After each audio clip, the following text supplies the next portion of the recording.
Hello everyone, long time no see. This is Abi aka onlyabidoang, and today we're gonna be taking a look at the big free update for The Sims 4 that was released on May 28, 2024. After almost half a year of no major update, we finally got a somewhat huge update with new features, and we're gonna be taking a look at them once more. By the way, I wanna apologize for not uploading again for so long because my medical internship year has just started and I'm still adapting to it. But now I have some time to work on new videos. So, without further ado, let's wait, what? What the? We have login rewards now? Yeah, apparently this update, in a pretty unexpected turn, introduced login events as their big new feature this time, which are this battle pass-like reward system where you can progress through it by logging in each day to claim a reward you can use in-game. 2 weeks before the update got out, the game provided us with this teaser right on the main menu that has everyone speculating, and turns out this new feature is the thing. And it appears that it'll be a new permanent feature that cycles once every few months from now on. The first login event is called Happy at Home, which has been starting since late May this year and will last for 40 days. So it's kinda like the daily login rewards thing like in live service games or mobile games in a way, but instead of daily, you only need to log in 1 to 3 days in a week. After logging in, you just need to claim it through this menu right here in order to unlock the objects in the game. There are 8 rewards for the first login event, 3 for the first week, 2 for the second and third week, and 1 for the fourth week. If you started the event late, you don't need to wait for another week to unlock the next week's items. They can be claimed if that week's countdown has passed, so you can still unlock all items late as long as you started at least 8 days before the event ends. By the way, keep in mind that for some reason, all the claims that you've made in the event are stored within your device instead of your account, specifically in this user-settings.ini file that's located in the same location as your mods folder if you play on PC. So, if you, for example, install The Sims 4 in another device, lose this specific file, or perform a factory reset of your computer, the whole event will be completely reset. Because of that, be sure to backup this specific file if you want to install Sims 4 in a different device later. When this update was first introduced, players had even found a way to get these items even before unlocking them. In buy mode, if you set the reward items filter and chose any color filter, they will appear in the catalog. Additionally, the new personality trait from this event could also be accessed before unlocking it from randomizing Sims traits in Create a Sim, aging up a Sim, and using the retraining potion. But in the end, the team found out about this and then an emergency patch was released on June 6, where all of these exploits have immediately been fixed.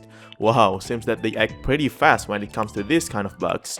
Worry not though, because when the exploit was still up, I managed to grab these locked build by items and uploaded them in the gallery here, so you can obtain these items through here if you've missed the event.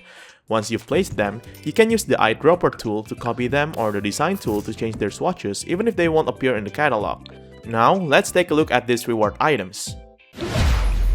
First, let's take a look at the Create a Sim objects. We have this Moon and Stars necklace from the second reward of the first week, this long straight hairstyle from the second reward of the second week, which is available for both masculine and feminine Sims, and this athletic leisure wear, aka athleisure, from the rewards of the fourth week, which is also available for kids.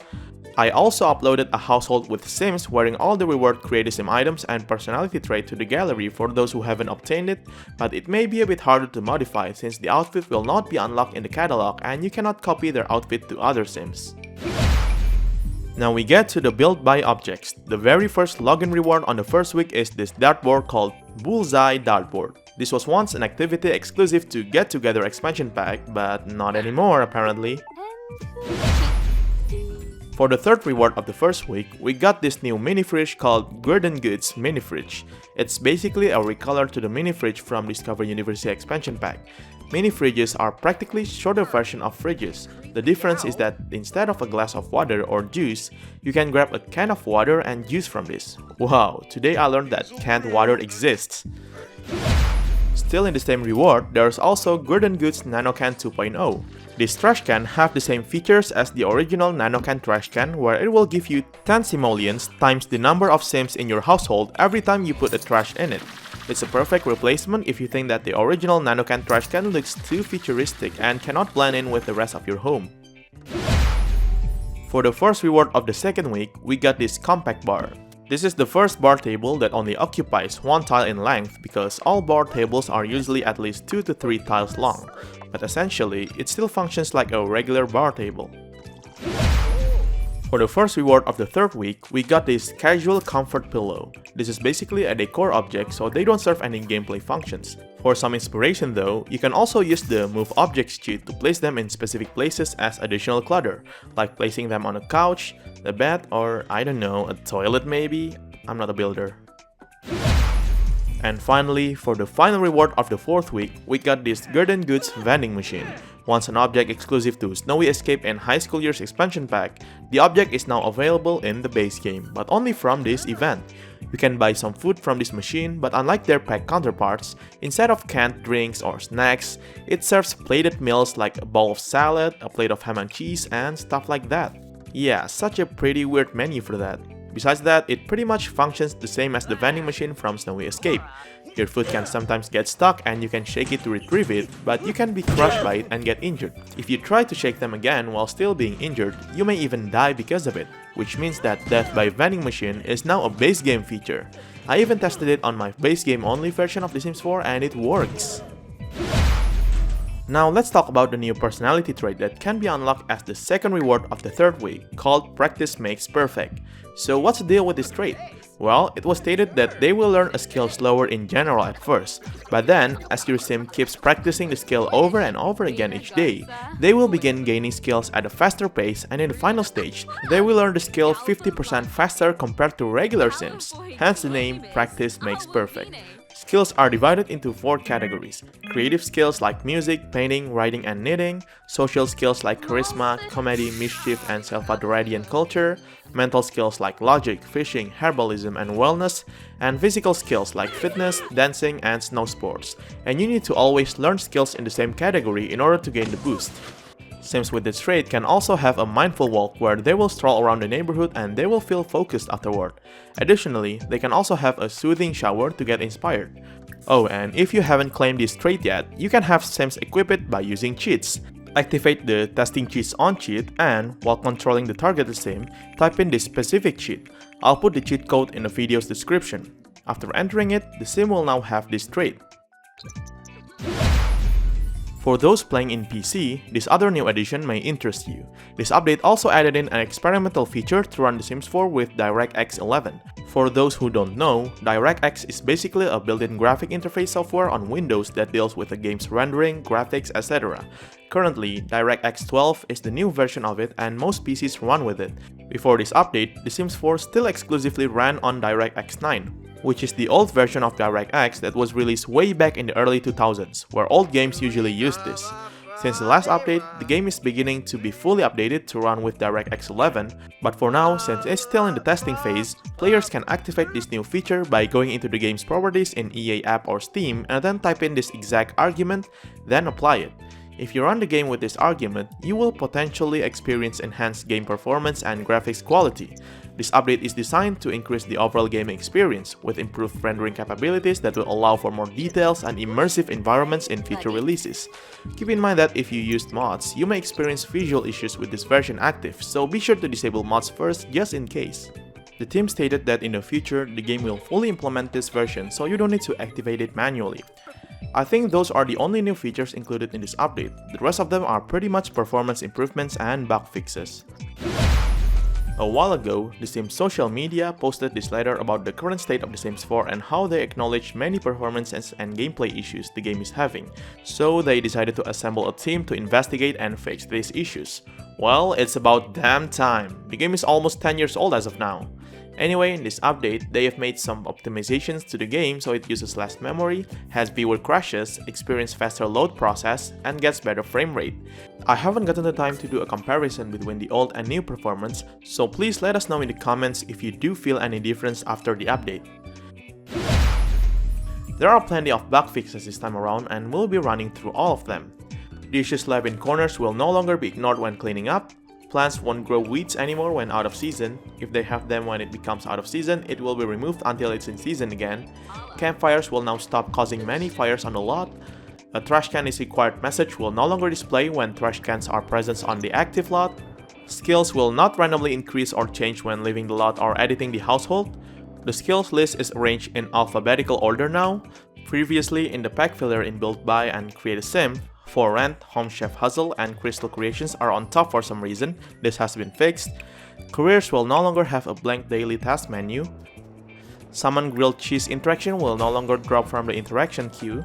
Sim will no longer get stuck in the ground and continue to swim laps if the pool is removed in the middle of it. Calendar notification light will remain on after traveling. Customizable pronouns were adjusted to appear correctly on a few of the romantic relationship phone calls and will no longer display improper usage.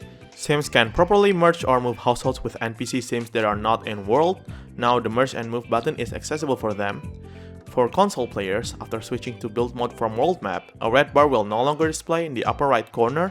Small dogs, puppies, and kittens will now properly use the elevator to go downstairs from penthouses. In cottage living, hatchable and spoiled eggs will now remain visible in the chicken coop whenever the Sims travels to the lot. In Dine Out, order for table interaction will properly clear from the interaction queue after the waiter delivers food to the table. The waffle dishes from Home Chef Hustle stuff bag can now be added to the restaurant menu. These nose rings from Eco Lifestyle will no longer break when paired with these brow piercings. In For Rent, property ownership of Tam Nang Sands lot will be recognized in the Owned Rental tab. Still in For Rent, unpleasant surroundings moodlet will no longer be triggered from the pressure cooker and kettle. Tourist location icons will now appear correctly when hovering over the Tomarang World select screen. For the gallery, all profanity filters false positive reports from the feedback survey has been reviewed and implemented. Non-anonymous gallery users appearing in the following and followers tabs will once again display the number of followers each user has. In Get to Work, aliens will stop having noticeable changes in facial structure when aging up. In Growing Together, the Had a Baby milestone now triggers from having a science baby or giving birth at the hospital rabbit hole. In high school years, teens cannot send flirty messages on Social Bunny to adults or household family members and vice versa. Still in high school years, after a teen high school sim completes all tasks and aces exams, they will now be properly promoted to a better grade. In Horse Ranch, Sims will no longer autonomously buy mini-goats which caused the UI to pop up out of nowhere before. Still in Horse Ranch, nectar value is now properly increased when selling to the mysterious rancher. Additionally, horses will no longer get stuck while sleeping too close to the horse training ball. In Island Living, mermaid conservationists can now complete the snorkel in Muapelam job task. And finally, in Seasons, during winter, the weeding animation will no longer repeat and the sim will actually remove all the weeds surrounding the plants. So those are all the changes from the update released on May 28, 2024. As mentioned before, there's this other small emergency update released on June 6, 2024. Besides fixing some of the exploits regarding the login event, it also fixes the incorrect tooltip that appeared for the purchase interaction on the new vending machine, some of the issues from the new trade so the buffs will now appear as intended, some text issues from the login event in the Spanish language of the game, a specific last exemption error, and the names and descriptions of some flowers. It also fixes some crash and issues from the DirectX 11 version of the game. And now I want to recap the rest of the base game updates that was released in the last 6 months, since the last video where I showcased the game's update was back in December 2023. On April 16, 2024, there was an update that only added some bug fixes. On March 6, 2024, there was also an update that also only added some bug fixes. On February 28, 2024, there was another update that, again, only features a bug fix for a game-breaking bug. One day before that, on February 27, 2024, there are bug fixes of course and a new feature, which is the addition of this useless shopping cart button that flashes annoyingly to promote the players of packs they haven't owned. Yeah, as expected, everyone is having a meltdown about it when it was first implemented, and surprisingly enough, it was still in the game. Damn. On January 16, 2024, there's yet another bug fixes update. And finally, on December 14, 2023, a few days after For Rent was released, an update was released to fix some bugs introduced in the previous update and the bugs from For Rent. And that's pretty much it. Yeah, in terms of new features for the base game, we basically got almost nothing for the first half of this year, and that's why I didn't make any videos about these updates. But in terms of new Sims Delivery Express contents, there are 2 additions this time around. On April 2024, we got 2 new ombre variants for these existing hairstyle models.